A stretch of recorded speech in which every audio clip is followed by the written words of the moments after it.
नमस्कार, आप देख रहे हैं सी न्यूज भारत और मैं हूं आपके साथ वैष्णवी। वक्त हो गया है न्यूज बुलेटिन का।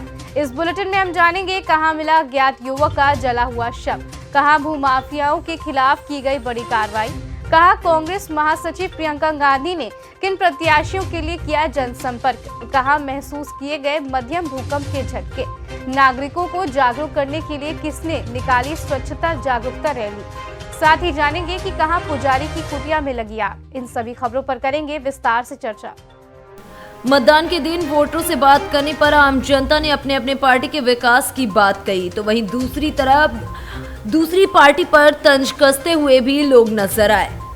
बचन जी और आने वाला सपा में भी विधायक होंगे कि नहीं होंगे, जनता चुनेगी, इस पर आप क्या कहना चाहते हैं?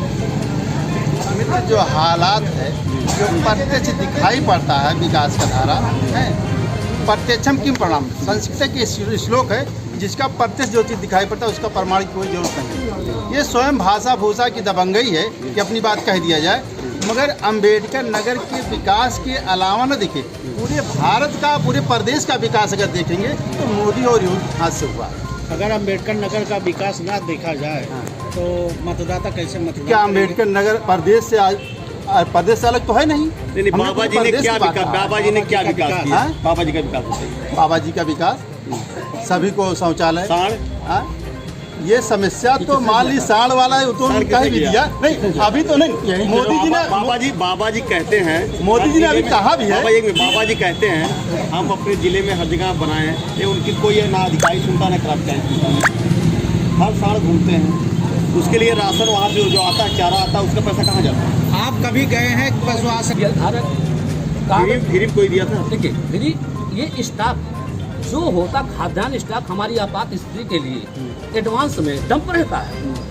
ये डंपिंग के चीज़ों को, खाद्यान्न को फ्री में बांट करके श्रेय लेते, वो हमारी गाड़ी कमाई का डंपिंग होता, आपात स्थिति के लिए होता है कि अगर कोई मुश्किल हमारे देश पर खड़ी हो जाए तो हमारी सेना उससे लड़ाई लड़ ले। यहाँ की जनता को भरोसा है, 5 साल विधायक थे रामचंद्र जी, आपकी बहुत बार नहीं विकास किया, आपकी विकास करेंगे?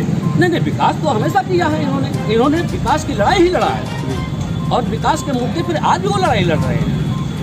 जैसे कि वो पुरानी पेंशन बहाली के लिए, जैसे आप विकास की बात कर रहे हैं, काफी इल्फाज टांडा अकबरपुर से इल्फाज मिल जाइए, इसको कम कर पाएगी? रोड का टोल टैक्स नहीं देती, आपसे नहीं, जनता टोल टैक्स नहीं देती है। कितना देती है? क्यों नहीं देती? जितनी गाड़ियाँ जाती टोल टैक्स देती है। देखिए, जनता उतना जो होते धनाढ़ लोग देते हैं, गरीब लोग नहीं देता। चाचा जी, आप लखनऊ जाइए, अभी तो कोई भी गाड़ी जाएगी टोल से देना पड़ेगा, चाहे गरीब हो चाहे अमीर हो, टोल टैक्स गरीब अमीर नहीं देता। टोल टैक्स 2 बार लगता है, आपको ये भी पता होगा। जब गाड़ी खरीदने जाते हैं तब भी लगता है टैक्स, और टोल रोड पे चल रहे हैं तो टोल टैक्स अलग दे रहे हैं। नहीं, टोल टैक्स लगेगा, इसको कोई काट नहीं सकता है, लेकिन सवाल अब बताइए। अंबेडकर नगर से कैमरा पर्सन धीरेन्द्र नाथ वर्मा के साथ अजय कुमार उपाध्याय की रिपोर्ट। बिजनौर के थाना शेरकोट क्षेत्र में अज्ञात युवक का जला हुआ शव मिला।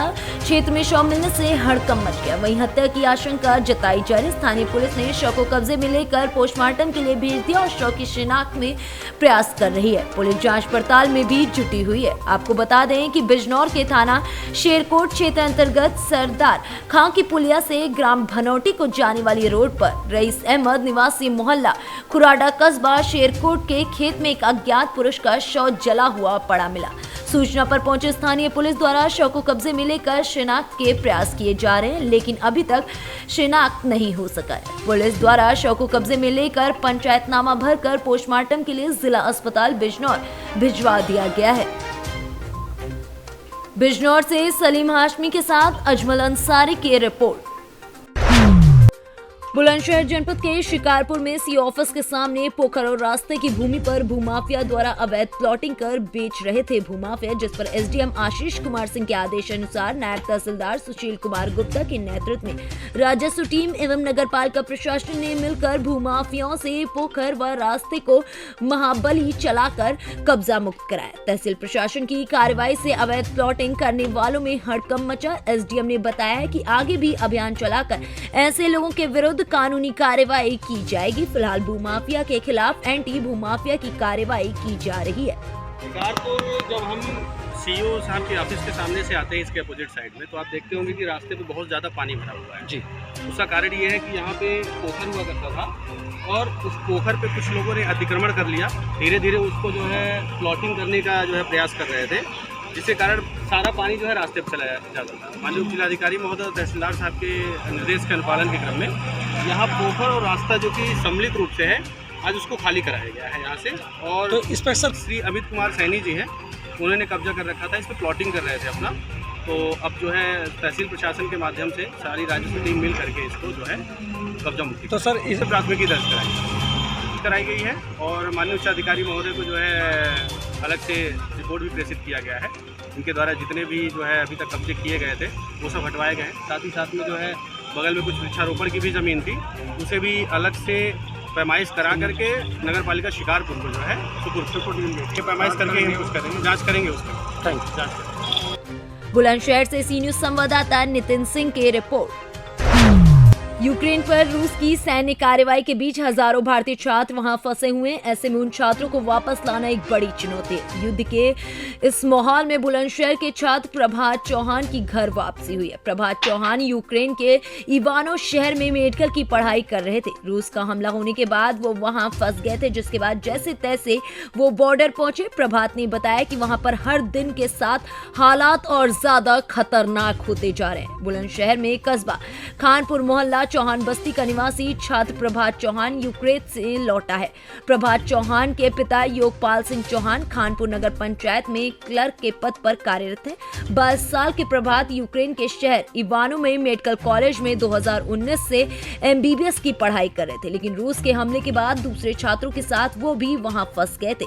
ये वक्त उनके लिए बेहद परेशानी भरा था। एक तरफ प्रभात यूक्रेन में फंसे थे तो दूसरी तरफ युद्ध की विभीषिका को देखकर उनके परिजनों का बुरा हाल था। नाम है आपका? मेरा योगपाल सिंह। योगपाल जी, आपके बेटे यूक्रेन से लौटे हैं और कैसा महसूस कर रहे हैं आपके मैं बेटे? तो बहुत मतलब खुश हूँ, क्योंकि हमारी भारत सरकार माननीय प्रधानमंत्री जी ने मतलब बहुत सहयोग किया है। सब बच्चे सुरक्षित आ रहे हैं, कोई किसी तरह की कोई दिक्कत नहीं है और हमारी भारत सरकार अपने खर्च पे ही बच्चों को ला रही है। अच्छा, जब आपके बेटा नहीं आया था तो आप कैसा महसूस कर रहे थे और किस तरीके का? बहुत दुखी थे कि बच्चा जल्दी से जल्दी आ जाए, लेकिन गवर्नमेंट ने हमारे लिए बहुत सहयोग किया है और टाइमली बच्चा हमारे साथ है। क्या नाम है आपका? प्रभात कुमार। प्रभात जी, आप यूक्रेन से लौटे हैं, कैसा वहाँ का माहौल है और कैसे कैसे आप वहाँ से लौट के आए हैं? माहौल तो अभी ठीक नहीं है, लेकिन अभी धीरे धीरे जैसे गवर्नमेंट हेल्प कर रही है बच्चों की, तो धीरे धीरे सारे बच्चे आ रहे हैं। अभी थोड़े बच्चे अटके हुए हैं बॉर्डर पे और बॉर्डर के पार, तो उसकी अरेंजमेंट है, फ्लाइट की सारी फ्लाइट हो रही हैं। आधे बच्चे आ चुके हैं अप्रोक्सीमेटली और बाकी भी आ जाएंगे। इतनी बस थोड़ा ये है, थोड़ा वेट करना पड़ रहा है बच्चों को। सारे अरेंजमेंट कर रही है गवर्नमेंट, खाने के लिए दे रही है, रहने के लिए सेंटर दे रही है, तो इतनी कोई दिक्कत नहीं है। बस थोड़ा टाइम है, सब वेट कर रहे हैं, ये है बस। अच्छा, आप कब गए थे और कौन सी पढ़ाई करने के लिए आप वहाँ गए थे? मैं 2019 में गया था, तो MBBS की पढ़ाई करने के लिए गया था। मैं अभी 3rd ईयर में हूँ। अच्छा, इवानो फ्रैंकी से। अच्छा, ये बताइए आप। बुलंदशहर से सी न्यूज संवाददाता नितिन सिंह की रिपोर्ट। खबर यूपी के चंदौली जनपद के सकलडीहा इंटर कॉलेज से, जहां कांग्रेस महासचिव प्रियंका गांधी ने अपने प्रत्याशी को वोट करने के लिए जनता को संबोधित किया। उन्होंने कहा 10 मार्च को भाजपा का विदाई तय है। उन्होंने महंगाई बेरोजगारी के मुद्दे को उठाते हुए कहा समाज का हर तबका भाजपा की सरकार से पूरी तरीके से परेशान है और जनता ने तय कर लिया कि भाजपा की सरकार को इस बार यूपी से उखाड़ फेंकना है। उन्होंने कहा भाजपा सरकार जुमलेबाजी करती है, अच्छे दिन का सपना दिखाती है और हकीकत में सभी के दिनों को बुरा बनाती है। चंदौली से सी न्यूज संवाददाता सुमित सिंह की रिपोर्ट। बसना ब्लॉक के बड़े साजापाली वृत्ति परिसर के कक्ष क्रमांक 326 पुराना बेल्टिकरी बुंदेला भाटा जंगल में कुछ संदिग्ध लोगों के द्वारा बंदूक लेकर वन्य प्राणियों के शिकार की योजना बनाई जाने की सूचना पर बसना वन विभाग के वन परिक्षेत्र अधिकारी सुखराम निराला, वनपाल वीरेंद्र कुमार पाठक और उनकी टीम ने त्वरित कार्रवाई करते हुए मुखबिर से प्राप्त सूचना पर बुंदेला भाटा जंगल में घेराबंदी कर वन्य प्राणियों के शिकार की कोशिश कर रहे 4 आरोपियों को गिरफ्तार करने में सफलता हासिल की। वहीं अन्य 4 आरोपी, जिनमें 2 के पास बंदूक भी थी, वहीं अन्य 4 आरोपी जिनमें 2 के पास बंदूक भी थी भागने में सफल हो गए। पकड़े गए आरोपियों में एक बसना ब्लॉक के बड़े साजापाली का निवासी है तो वहीं 3 अन्य आरोपी रनकोट गांव जो सरसीवा ब्लॉक में आता है के रहने वाले हैं, जिनके पास से वन विभाग ने शिकार में उपयोग में लाए जाने वाले बंदूक के छर्रे, बारूद, गोली, अन्य सामानों के साथ एक मोटरसाइकिल को भी जब्त किया है। वहीं फरार आरोपियों की भी वन विभाग सरगर्मी से तलाश कर रही है। वन विभाग के वन परिक्षेत्र अधिकारी ने बताया कि आरोपी जंगल में जो भी वन्य प्राणी चाहे हिरण, संभार, चीतल या अन्य कोई भी वन्य प्राणी मिलता तो उसका शिकार करते, लेकिन शिकार के पूर्व ही मुखबिर से सूचना प्राप्त होने पर त्वरित कार्यवाही करते हुए आरोपियों को पकड़ लिया गया है। सर, आपका परिचय? मेरा नाम सुखराम निराला, वन परिक्षेत्र अधिकारी बसना। और बसना वन विभाग के द्वारा जो एक बड़ी कार्रवाई की गई है, शिकार करने वाले कई शिकारी को पकड़ा गया और कुछ फरार हो गए पता जा रहा है, क्या मामला? कल रात को 8 बजे मुखबिर से सूचना मिला कि कुछ संदिग्ध व्यक्ति बंदूक लेकर के वन क्षेत्र में घुसे हुए हैं, जिसके तहत हमारे वन रक्षक ने फ़ोन से बताया। फिर हमने तत्काल अपने कर्मचारी को सूचित किया, निर्देश दिया कि संबंधित कंपार्टमेंट में जाओ और आरोपियों का पता लगाओ। तब घूमने लगे हमारे स्टाफ लोग। इससे जो आरोपी लोग भनक लग गया। भनक लगते ही 2 बंदूकधारी बंदूक सहित फरार हो गए और 4 आदमी को रंगे हाथ पकड़ गए। हमारे स्टाफ रात में ही लाए। सर, किस वन क्षेत्र में ये लोग घूम रहे थे, क्या शिकार करने वाले थे और कहाँ के लोग हैं? ये रनकोट की। छत्तीसगढ़ से सी न्यूज संवाददाता अजीत यादव की रिपोर्ट। नौरंगपुर जिले में हल्का भूकंप आया। भूकंप से जिले के उमरकोट, चंदाहांडी, रायघर और झारी गांव ब्लॉक पूरी तरीके से प्रभावित रहा। वहीं आज सुबह 11:35 पर 3 से 4 सेकंड तक जमीन अचानक हिलने लगी। लोग कुछ समझ पाते कि घर के दरवाजे, पंखे, खिड़कियां हिलने लगी। सभी लोग डर कर भागने लगे। वहीं लोगों ने भूकंप महसूस किया। चंदाहांडी में कुछ घरों की दीवारों में दरारें भी आ गई हैं। उड़ीसा से सी न्यूज संवाददाता मोहम्मद गुफरान की रिपोर्ट। रायपुर के रिंग रोड नंबर 1 भाटा गांव चौक में बड़ा सड़क हादसा हुआ, जिसमें बाइक समेत पिकअप वाहन जाके सड़क किनारे नाले में घुस गए। बाइक सवार घायल हो गया। वहीं भिलाई से रायपुर सब्जी मंडी जा रहा था पिकअप वाहन चालक को झपकी आने से ये हादसा हुआ है। टिकरापारा थाना क्षेत्र का ये पूरा मामला है। रायपुर से सी न्यूज संवाददाता अजीत यादव की रिपोर्ट। स्वच्छ भारत अभियान के तहत नागरिकों को स्वच्छता बनाए रखने के लिए जागरूक किए जाने को लेकर नगर परिषद के द्वारा अनेक कवायद की जा रही है, ताकि नगर को स्वच्छ सर्वेक्षण 2022 की प्रदेश स्तरीय स्वच्छता रेटिंग में टॉप सूची में नगर का नाम अंकित कराया जा सके। स्वच्छ भारत अभियान के तहत एसडीएम संगमित्रा बौद्ध के निर्देशन में गुरुवार को नगर परिषद के द्वारा सीएमओ ऋतु मेहरा व स्वच्छ भारत मिशन के स्थानीय निकाय के ब्रांड एम्बेसडर प्रदीप कुशवाहा की विशेष मौजूदगी में नगर में स्वच्छता रैली निकाली गई। इस रैली में बड़ी संख्या में निकाय कर्मचारी व नगर की महिलाएं शामिल हुई। दोपहर के समय नगर परिषद कार्यालय में स्वच्छता रैली निकाली गई, जो कि नगर के मुख्य मार्गों से होते हुए प्रारंभिक स्थल पर पहुंचकर समाप्त हुई। रैली में शामिल कर्मचारी व महिलाएं स्वच्छता के प्रति लोगों को जागरूक कर रही थी। सीएमओ ऋतु मेहरा ने बताया कि स्वच्छ सर्वेक्षण 2022 को लेकर व्यापक तैयारियां की जा रही हैं। लोगों को जागरूक किए जाने को लेकर रैली सहित अन्य आयोजन किए जा रहे हैं। बीते दिनों नगर में दुकानदारों को कचरा रखने के लिए करीब 500 डस्टबिन का वितरण एसडीएम संगमित्रा बौद्ध की उपस्थिति में किया गया था।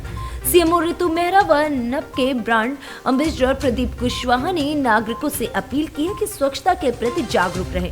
घर व दुकानों से निकलने वाले कचरे को सड़क पर न फेंकें। नगर परिषद की डोर टू डोर पहुंचने वाली कचरा गाड़ी में ही कचरा डालें। सिलवानी से सी न्यूज संवाददाता राजेश साहू की रिपोर्ट। पुजारी की कुटिया में संदिग्ध परिस्थितियों में आग लग गई। वहीं लाखों का सामान व नकदी जलकर खाक हो गए। विकास नगर रोड स्थित गांव असगरपुर जाटोवाला में निर्माणाधीन गोगा जहरवीर महड़ी के पुजारी छप्पर नुमा कुटिया डालकर पूजा अर्चना करते हैं। बीती रात करीब 1 बजे पुजारी की कुटिया में संदिग्ध परिस्थितियों में आग लग गई। आग लगने से पुजारी के हजारों रुपए की नकदी दान पात्र, कपड़े, बर्तन, मोबाइल फोन आदि जलकर खाक हो गया। इतनी भयंकर आग थी कि पुजारी ने बमुश्किल भागकर जान बचाई। जी आपका नाम? मेरा नाम बलजिंदर सिंह है। गाँव? और जी ये हमारी घर निर्माण हो रहा था यहाँ, और रात 1:30 बजे के आसपास कोई यहाँ पे आग लगी है, और हम सोए हुए थे, एकदम से बुबाल के बाहर आए। कितने लोग थे आप लोग? तीन मेंबर थे।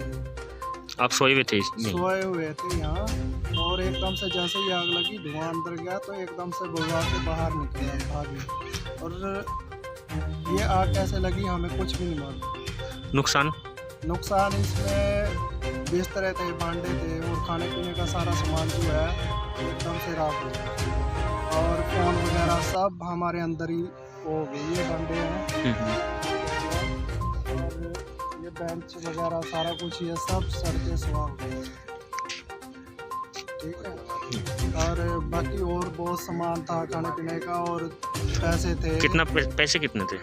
कम से कम 6800 मतलब थे कुछ, और भी आसपास में काफ़ी पैसे थे, मतलब वो भी जो चढ़ावे के थे, वो भी मतलब दान पात्र में जो पाते हैं लोग, वो भी सब खत्म हो गए। सहारनपुर से सी न्यूज़ संवाददाता प्रदीप धीमान की रिपोर्ट। फिलहाल के लिए इस बुलेटिन में इतना ही। देश दुनिया की तमाम बड़ी खबरों के लिए आप देखते रहें सी न्यूज़ भारत।